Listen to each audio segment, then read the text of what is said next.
the introduction. So when I was invited to give a talk here, I was told that it would be a small gathering of the NLP community. I guess different people have different definitions of small.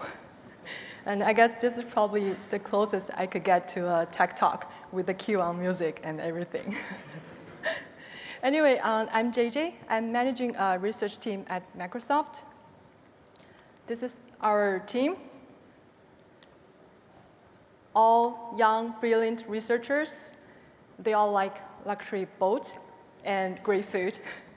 A little bit high maintenance, if you ask me, but we do great work. For example, just this week, our latest adversarial training model has beaten Roberta on Glue benchmark as the new state of the art. But today, I want to talk about multimodal intelligence. We live in a multimodal world. We see different colors, we hear different sounds, we taste flavors, we smell odors, and we touch different textures. For a multimodal system, the input and the output could be image, or text, or speech, or video, or other signals. Here I just listed a few examples. If the input and the output are both images, then it's image translation. If the input is image and the output is text, then it's image captioning. And if the input is text and the output is image synthesis. There are also other tasks that take multimodality input. For example, in VQA, given an image, given a textual question, the model learns to answer the question based on the visual content in the image. And visual dialogue is multi-turn VQA, where the model needs to understand the dialogue history in order to answer follow-up questions. Another interesting task is language-based image editing. So here, given an initial image, such as a sketch and a textual description from the user, the model will need to learn how to modify the initial image following the textual description. And this could be turned into multi-turn as well, which would become interactive image editing with dialogue. So here, the user will guide the agent step by step to modify an initial design in the multi-turn dialogue. Currently, our team is focusing on these multimodality input tasks, either for image understanding or for image generation. So today, I will talk about 3 of our recent projects. First one is VQA, second one is visual dialogue, and then sequential image generation. But before I dive into details, I'd like to show you a short video just to demonstrate what kind of scenarios a VQA model and image generation model could do. So in the first video, we deployed our VQA model into Microsoft Teams as a chatbot, where the user could upload the image and ask questions, and the bot will answer the user's question by understanding the visual content of the image.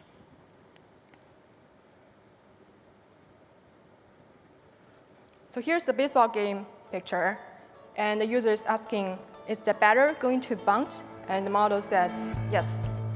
And then the user is asking, is the umpire at home plate? The model said yes. So I have no idea what bunt or umpire means, but according to our in-house baseball experts, both answers are correct. And here the user uploaded another image of a street view, and the user is asking, what's the speed limit of the exit? And the model said 20.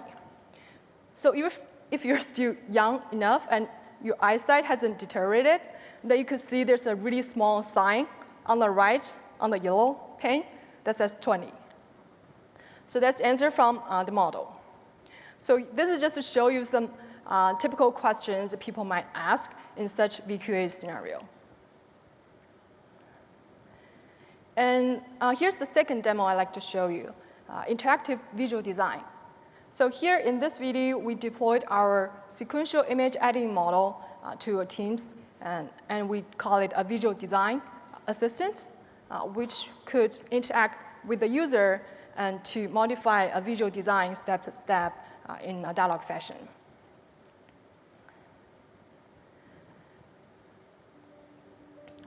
So here, the user said, I want to design casual women's shoes.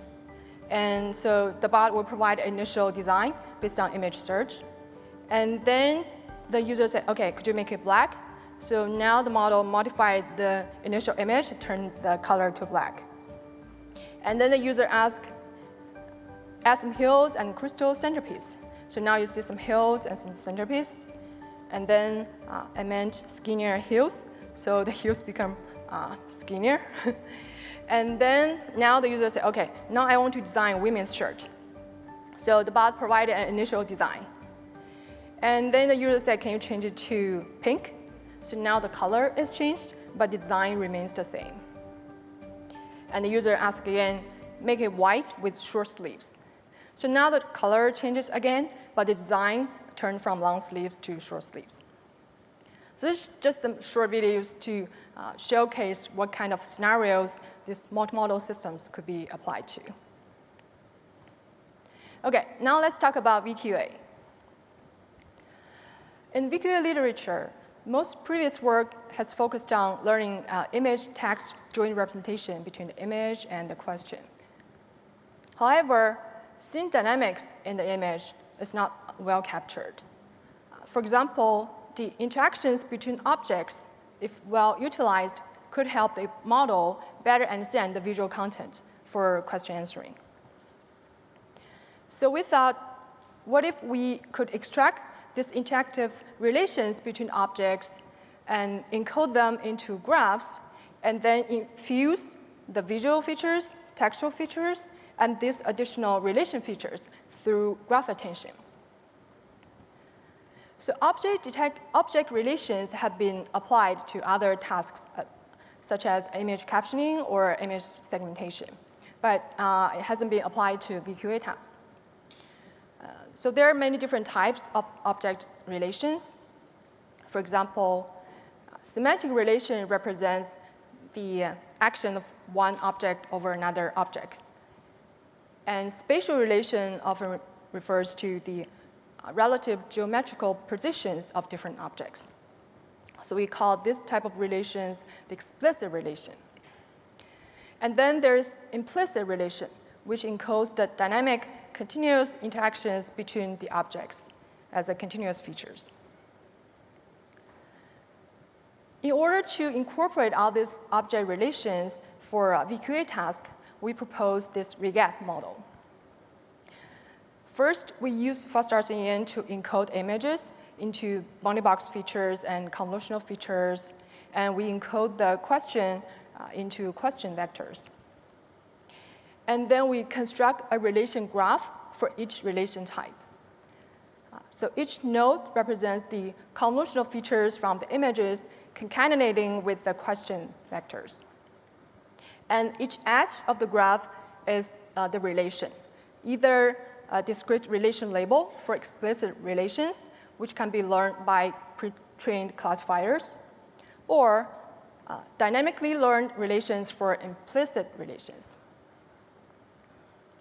And after constructing these graphs, we could use graph attention to update the node features through those relation edges.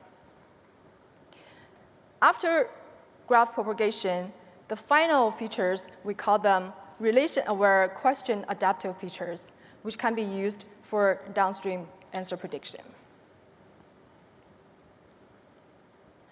We applied ReGAT to both VQA dataset and VQA CP, and at the time of the paper, we achieved state-of-the-art on both datasets.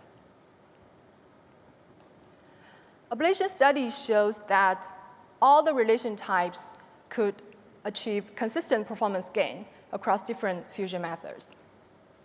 And we also compared graph attention and question adaptive graph attention with standard GCN. And results show that by adding question adaptive graph attention, our model could get more accurate answers than GCN. OK, that was VQA. We showed that by utilizing object relations through graph attention, we could improve VQA performance. And now let's have a look at visual dialogue. Visual dialogue is a new task that was introduced last year. They hosted a visual dialogue challenge at ECCV last year, and then another challenge at CVPR this year. The main challenge here is how to interpret the dialogue context for multi-turn VQA, and how to leverage the visual features and textual features and the dialogue context for multimodal reasoning. So here we proposed a redone network. I like art, I like sculpture. So redone aims to perform multi-step reasoning across different modalities, questions, images, and dialogue contexts in order to derive the answer iteratively and progressively. OK, here's the model architecture of redone. First, we have two memory modules. One visual memory that stores the visual features of objects in the image, and the other is textual memory that stores the contextualized representations of the dialogue context. You could consider this as the two spheres of human brain to store language and visual memories. Then we have this multi-step reasoning module, which could be considered as the spinal cord connecting the two sides of the brain, and to do reasoning from the memories. Here we use bidirectional LSTM to implement recurrent cross-attention between the question, the visual memory, and the textual memory. For example, in each step, we could use the question vector and the dialogue vector to attend to the visual memory and to get the updated visual vector. And then we could use the visual vector and the question vector to attend to the textual memory to get an updated dialogue context vector. And similarly, we could use a visual vector and the dialogue vector to come back and update the question vector. And this could be done iteratively through multiple steps. That's why we call it multi-step reasoning. And until in the final step, we could use the visual feature, the dialogue feature, and the question feature for answer prediction. For the answer module, we implemented two decoders. One discriminative, which treats the answer generation problem as ranking or retrieval problem. And the other is a generative decoder, which generates text as the answer. OK, so we applied redone to the visual dialogue dataset, which contains about 120K COCO images, and 1 dialogue per image, and 10 QA pairs per dialogue. So here you can see some visualization results from redone. On the left are 4 questions that require 2-step reasoning to get the right answer. And on the right are 2 questions that require 3-step reasoning to achieve the right answer. And you could see that through multiple reasoning steps, the attention maps become sharper and sharper, which means the focused region, the focused bounding boxes, are more and more relevant to the current question. And it's a similar story as for the dialogue history, where when the attention maps become sharper and sharper, the dialogue snippets in the dialogue history becomes more and more relevant to the current question. So experiments show that by using just single-step reasoning with redone, we could already beat the state of the art on different metrics. And by adding more and more steps, the performance could be further lifted. And we observed that after 3 steps, the performance gain is relatively small. And we also tried different ranking aggregation models to further boost the performance for the visual dialogue challenge. OK, so that was visual dialogue. And the third project I want to mention is sequential image generation. Here on the left is a standard text-to-image generation task. And in last year's CVPR, we had a spotlight paper on language-based image editing. Here, given an initial image, say a black and white image, and a textual description about the color, the shape of the objects in the image, how to train a model to modify the initial image into, say, a color image following the description in the text. But this is still single sentence to single image generation. So what about sequential generation? For example, if we could take an input of a sequence of sentences as a short story, can we train a model to generate a sequence of images visualizing the story? So we call this a story visualization task. And since this is a new task, we introduced two new data sets as benchmarks. The first one is Clever SV, and the second one is Pororo SV. So the first one was based on the original Clever dataset. And for our purpose, we generated a sequence of images with incremental complexity by adding one object at a time. And the different objects would have different sizes, colors, shapes, and materials. And then we paired the sequence of images with textual descriptions describing the different objects in the images. And for the second data set, we built on top of the original Pororo data set, which was for a video QA task that contains about 16K video clips. And for our task, we selected a sequence of frames from consecutive video clips to form a story. And then we paired them with a sequence of textual descriptions of the video clips that were collected through crowdsourcing. So in this way, we could collect about 13K image description sequences for Clever SV and 15K sequences for Pororo SV.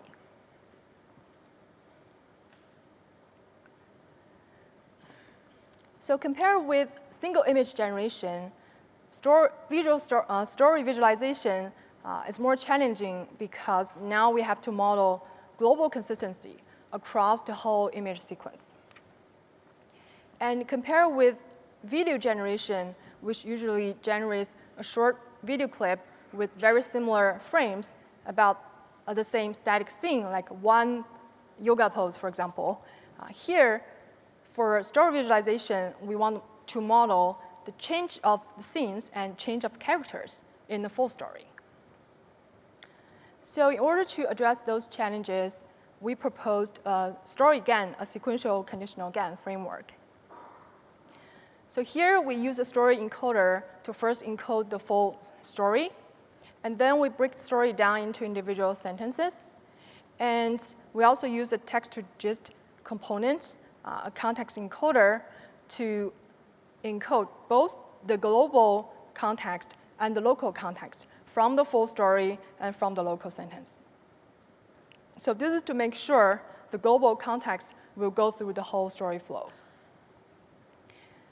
And then we also implemented two-level discriminators, a two-level GAN.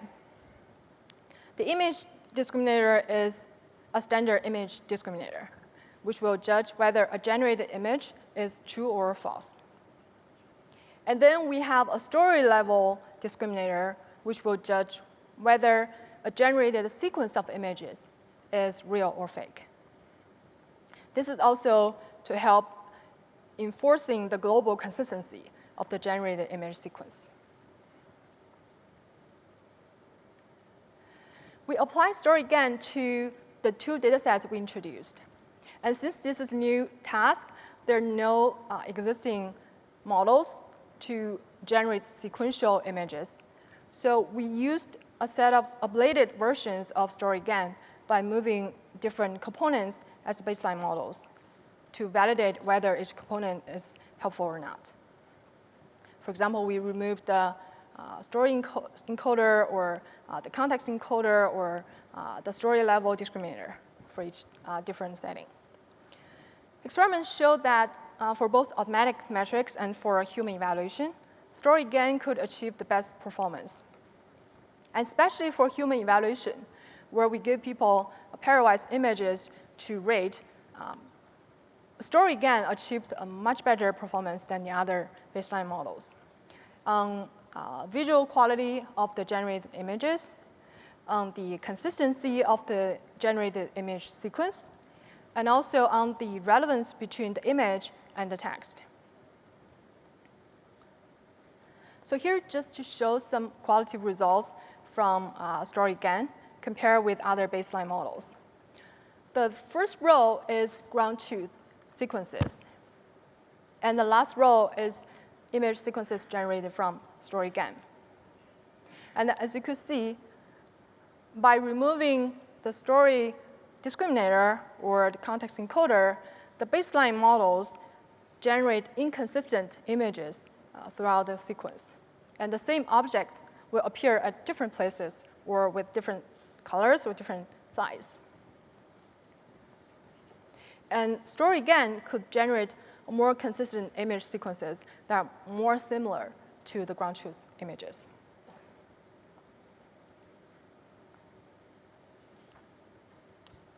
OK, so I think I quickly went through a few projects that we've been working on recently on vision plus language. I guess the takeaway message is, first of all, object relations through graph attention could help multimodal understanding. And recurrent dual attention from visual memories and textual memories could help multimodal reasoning through multiple steps. And for image generation, for sequential image generation, two-level GAN could help improve the image quality generated by the model, excuse me, and to ensure the global consistency across the image sequence. So this is just some recent progress we've made, but there are still a lot of big questions to ask. For example, everyone is talking about reasoning. What is real reasoning? What is real machine reasoning? Is it just attention, hard attention, soft attention? And recently, there are some visual reasoning tasks introduced to the community, like GQA or VCR. So what is real visual common sense reasoning? And also, recently, there are a few universal multimodal encoding papers coming out, like VisualBird or ViewBird. We're also working on something similar. So is this kind of universal multimodal encoding going to revolutionize the whole vision plus language community, like BERT or Roberta, and to make all the downstream vision plus language tasks easier? And another thing is, all the tasks I described, all the models I described are all supervised. You could train a good model to do good shoe design or clothes design. What about handbag design? Do you need to collect a lot of in-domain label data in the new domain? So how to do domain adaptation? And how to do large-scale training to realize unsupervised domain adaptation? I think that's the million-dollar question that we're all asking. So last month, I went to ACL in Florence. I think a lot of you guys were there. And I went to Palazzo Vecchio, the old palace of the Medici family.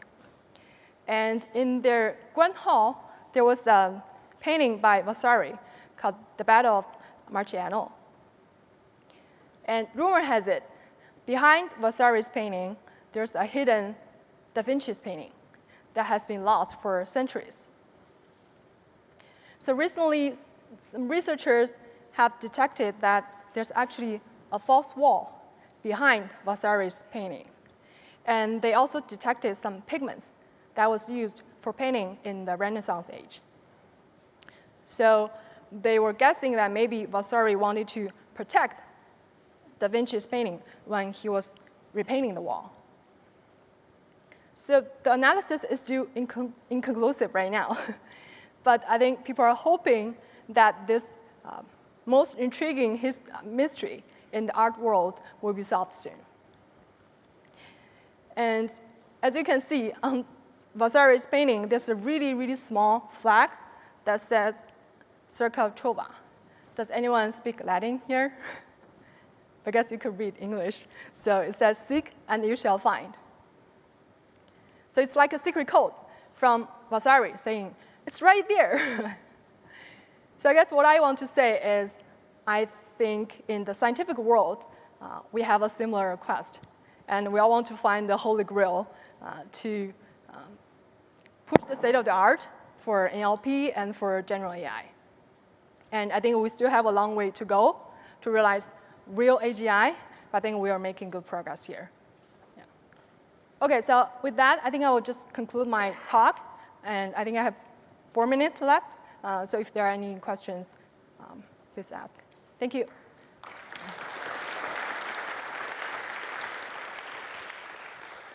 Thank you.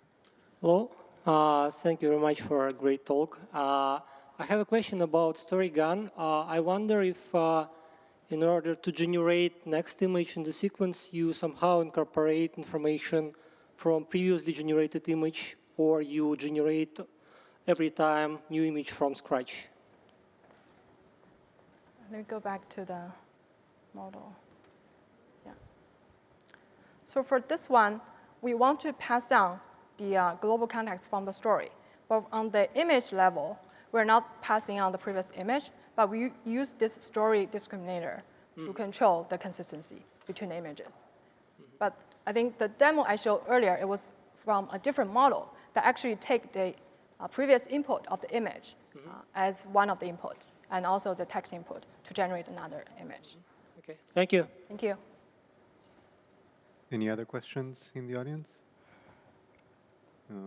OK, I guess I have one. So I was thinking about one of your examples in the VQA was, I think it was like a street sign with a 20-mile-an-hour thing. I was thinking, what would happen if you tried to make the question more complicated and maybe require, I guess, not common sense reasoning necessarily, but some sort of implicature? So like if you said something like let's say that you had a no left turn sign, and then the question was, can a truck go down the street? Would you be able to answer these with these models, and if not, what is needed? That's probably a good example for visual reasoning, right? Right. If there's no left turn sign and you ask whether I can turn left or not, then I think that probably is kind of some reasoning. But it's unclear, is it just common sense or is it just probability from the training data? So I think we're also working on GQE and VCR right now. And I think a lot of questions, they're not very authentic. They're kind of artificial, right? They probably use some heuristic rules to generate these compositional questions. What's the blue object on the left of that blue red tube in front of that green triangle? Right? So people don't speak that way. So I think there's still a gap between the current reasoning benchmarks from like real reasoning task in like people's daily life. Yeah. So the application, I think, is probably still a long way to go. Okay, I guess I have another short one. On the story generation, how would you deal with inconsistencies in the story? Like, let's say that, it said something like, Elmo goes right, and then Bert continues to go right, or something like that. So I have some visualization results. I think people might ask the questions, so I have it in appendix. So this is the visualization results from StoryGAN on Perot dataset. So as you can see, this one, the quality is more subjective, because for Clever, it's clear that you could see 1, 2, 3, 4 objects, right? And I think the consistency, the image quality are high. But for this kind of story, a real story generation, I think the beauty is in the beholder's eyes, whether the sequence makes sense or not, whether they align with the story. So that's why we also did this human evaluation, and we showed the Turkers different sequences generated by different models without telling them which model it is. And we let them rate whether which model is the best.